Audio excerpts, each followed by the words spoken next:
welcome to our channel. It's me again, Gracia. Guys, ngayong meron na naman tayong natanggap na gulay galing sa kabila. Meron pa tayong ito yung kangkong, nilinisan ko na. Tapos, ito yung hinihintay ko. Coriander na fresh. Tapos, meron tayong kamote tops. Yan.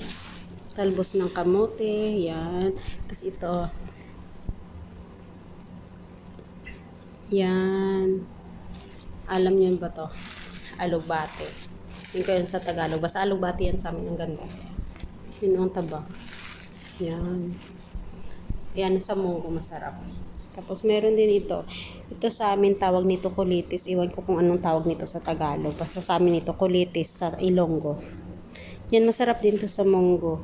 Ayan guys, yung mga gulay namin, ilang linggo talaga, mga 2 linggo na kainan namin ng ganito. Ang dami Yan.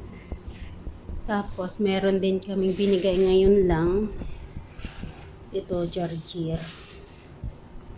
Yung arugula, meron na naman, ang dami. Tapos ito rin, meron na naman pinadala.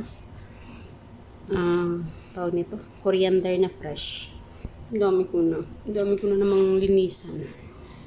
Yan, linisan ko to, tsaka hugasan, tapos slice ko siya, tsaka i-preserve sa freezer para hindi kasi masasayang din, ang dami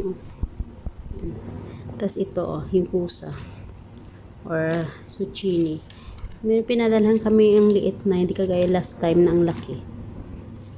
Ito, parang na siya, sira. Ano ba to? Parang ayan, hindi kagaya dati, ang ganda. Ngayon wala na. Siguro na to, mga reject na. Ayan. Tapos sira.